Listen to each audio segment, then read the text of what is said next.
Olá, senhoras e senhores, tudo bem? Aqui quem fala é Bruno e eu sei que essa semana você deve estar bem apreensivo para a prova que está chegando, o nosso querido Enem.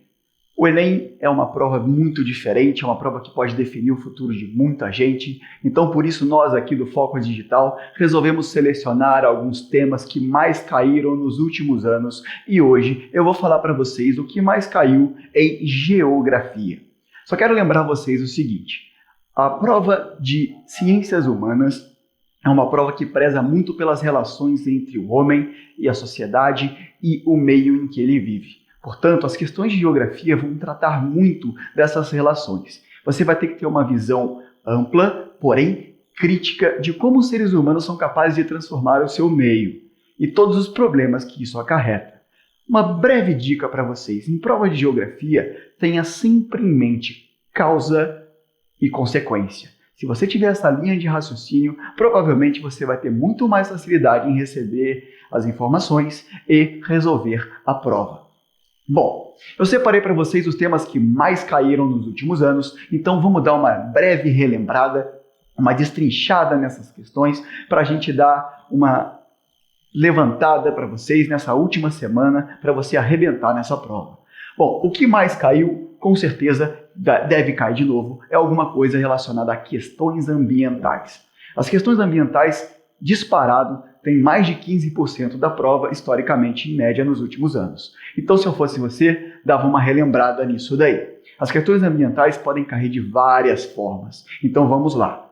Questão ambiental pode cair, por exemplo, a nível local. É muito interessante que você dê uma revisada em questões urbanas como lixo, poluição de ar, de água e de solo, a questão das chuvas ácidas, o que é que causa as chuvas ácidas, quais as consequências dela, tanto na cidade como no campo. É importante também você lembrar da inversão térmica e os seus problemas. Também é importante você saber de nível global o que é que acontece. Então sempre lembre da questão da rarefação da camada de ozônio, quais são as suas principais causas e principalmente as suas consequências, quais são as áreas do mundo que vão ser atingidas por isso. É muito importante saber a questão do aquecimento global, independente da visão que você tenha sobre isso, é muito bom estudar quais são os efeitos, o efeito estufa e a relação disso, quais são as causas, as possíveis causas, quais são as possíveis consequências, qual é a relação do mundo com isso. Também é importante falar sobre os acordos já tratados sobre isso, o que é que historicamente os seres humanos têm feito para resolver alguns problemas. É muito importante porque as questões ambientais elas podem aparecer ou de forma direta ou de forma indireta. Ou seja, a gente pode estar tratando uma questão de indústria e aparecer uma questão ambiental. A gente pode estar falando de agricultura, problemas no campo e cair uma questão relacionada à poluição de solo.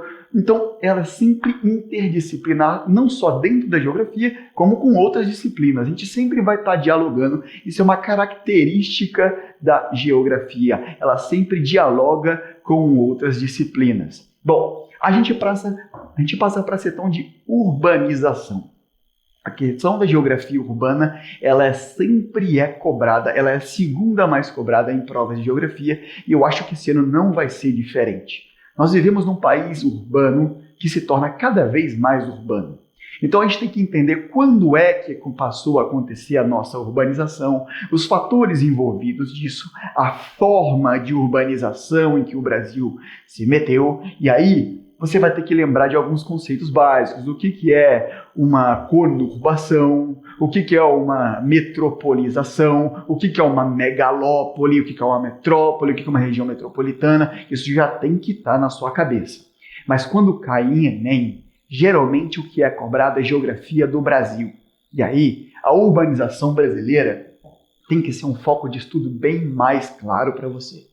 Simplesmente você vai ter que entender o período de maior urbanização no Brasil, quais foram as causas. Sempre lembra que a urbanização está sempre ligado à indústria e principalmente a forma que isso aconteceu.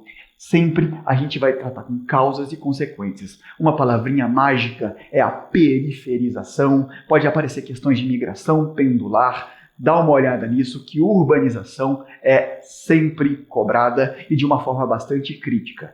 Vai para a geografia do Brasil que você vai mandar muito bem. chegamos no terceiro tema mais cobrado, que se eu somar ela com indústria, pode ser que seja um dos temas mais cobrados. Globalização e indústria andam muito juntas. Então, eu meio que somei para colocar as duas num tema só. A globalização, ela vai englobar muitas coisas. Primeiro, você vai ter que ter ideia das revoluções industriais e os seus impactos nas mudanças da sociedade. Bom, principalmente a terceira revolução industrial e a questão da revolução nos transportes e na comunicação. E como isso mudou completamente as nossas relações, não só comerciais, como espaciais e culturais.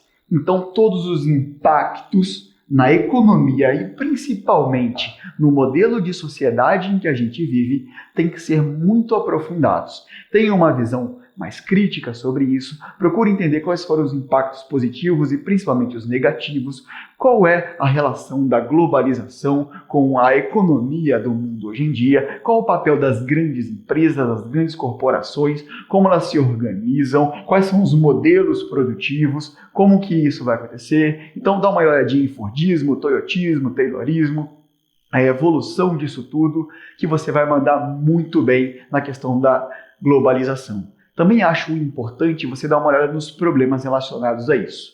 Sempre é bom você pegar aqueles conceitos como monopólio, cartel, oligopólio, o que é uma holding, o que é uma trust, o que é um conglomerado. Tudo isso pode ser cobrado dentro de globalização e indústria, beleza? A gente passa para o próximo tema, o quarto tema mais cobrado, mas ele é muito cobrado, todos os anos ele cai, e esse ano provavelmente não é diferente. Ele dialoga com vários outros temas, que é a agricultura e pecuária, a nossa querida agropecuária, a geografia agrária. A geografia agrária ela é importantíssima para a gente. É através de entender o campo que nós compreendemos grande parte dos problemas atuais. Então a geografia agrária, lógico, você vai ter que dar uma olhada em sistemas agrários, o que é um sistema intensivo, o que é um sistema extensivo, qual produtividade eles têm, qual a relação deles com o meio de vida no meio rural. É óbvio que você vai ter que entender o que é um plantation, qual o tipo de agricultura praticada no mundo, o modelo de agronegócio, o modelo de jardinagem lá na Ásia. Tudo isso você já está sabendo, é só dar uma revisada, porque pode ser que caia de alguma forma. Mas também é muito importante você saber sobre os conflitos no campo. E isso diz muito sobre o Brasil. Aqui no Brasil, é importantíssimo você entender qual é o modelo de estrutura fundiária, ou seja, como a terra é dividida aqui para o Brasil. Então é importantíssimo você saber que os conflitos no campo, a questão da grilagem de terras, a questão dos poceiros, tudo isso está ligado ao modelo de concentração fundiária no Brasil, a estrutura fundiária no Brasil e a questão dos problemas envolvidos, como o movimento sem terra, na América Latina via campesina. Então é importantíssimo você entender e conectar esses temas. Mas uma aposta é que caia pra caramba a questão dos problemas ambientais. Geralmente, os problemas relacionados no campo, se não cai conflitos, cai problema ambiental. E os problemas ambientais podem ser vários. Podem cair lixiviação do solo, assoreamento de rios, o problema do empobrecimento, ligar um problema de solo com um modelo de cultivo ou um sistema.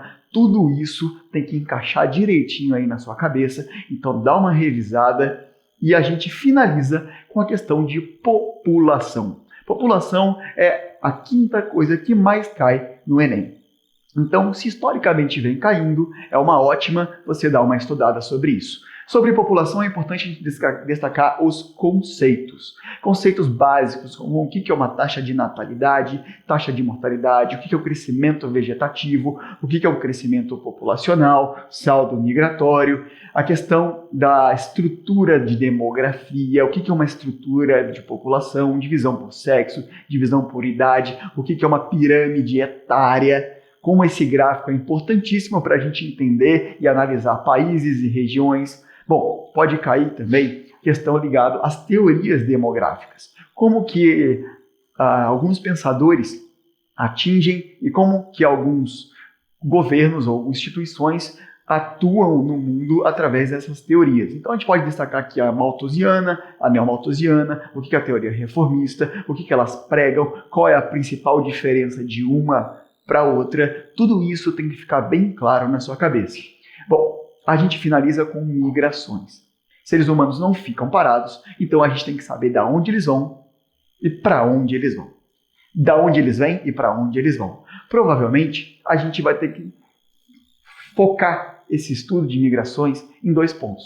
O nível local, quando ele acontece dentro do Brasil, você vai ter que saber os polos de repulsão de população e polo de atração de população e o motivo disso acontecer, geralmente algum ciclo econômico, e nos últimos anos, o nível global, a questão dos refugiados, da onde eles são, por que eles saem, para onde eles vão, o que eles buscam, o tráfico de trabalhadores, por que eles migram para outros lugares, o que eles buscam, por que eles querem sair, tudo isso vai cair dentro de população. Agora eu tenho uma dica que pode ser fundamental para você resolver.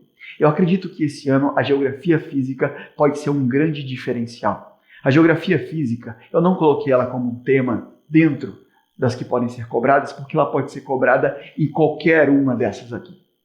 A geografia física ela vai dialogar com todas elas. A geografia é uma só. Essa fundamentação entre geografia humana e geografia física, ela pode complicar um pouco o nosso entendimento. Dentro da geografia física, a gente pode trabalhar questões ambientais, por exemplo, o clima. Você vai ter que saber o funcionamento do clima, como o clima no mundo funciona, quais são os fatores, quais são os elementos, o que pode modificar. Ele pode dialogar com problemas da urbanização e problemas ambientais urbanos, e aí você pode colocar a questão do clima, de circulação atmosférica. A geomorfologia pode ser muito cobrada esse ano, porque ela também está relacionada a problemas. Geomorfologia está ligada aos agentes do relevo, então separa o que é um agente do relevo, um agente interno, forças internas da Terra. Você vai lembrar lá o que é um vulcanismo, o que é um tectonismo, os agentes externos da Terra, ou exógenos, o que é um intemperismo, o que é erosão. Tudo isso vai gerar uma formação de relevo. É importante você entender a diferença de que é um planalto, de que é uma planície, de que é um dobramento. A questão da formação dos solos. Solos podem estar relacionados com geografia agrária, pode estar relacionado com um monte de problemas. Você vai dar uma olhada em biogeografia, a distribuição da vegetação no mundo, os biomas do Brasil. Tudo isso vai com certeza, de alguma forma, ser cobrado nessa prova. E as questões de hidrografia, tenha ideia o que é uma bacia hidrográfica, os principais usos da bacia hidrográfica. Geralmente pode estar ligado a uma questão de energia ou uma questão de demanda por água. Esses são os temas da geografia que podem corresponder à maior parte da prova. Tudo que a gente quer é facilitar e deixar bem claro que você já conhece esses assuntos. Nessa semana, eu preciso que você dê uma relaxada, aumente a sua confiança e só revise os pontos mais críticos. Você já sabe de tudo. Só quero que você tenha a tranquilidade e a certeza de que você vai acessar todas essas informações na hora que você mais vai precisar. Tenha calma, que vai dar tudo certo. Eu desejo a todos uma ótima prova e que vocês consigam o máximo de pontos, porque vocês merecem. Obrigado e até a próxima.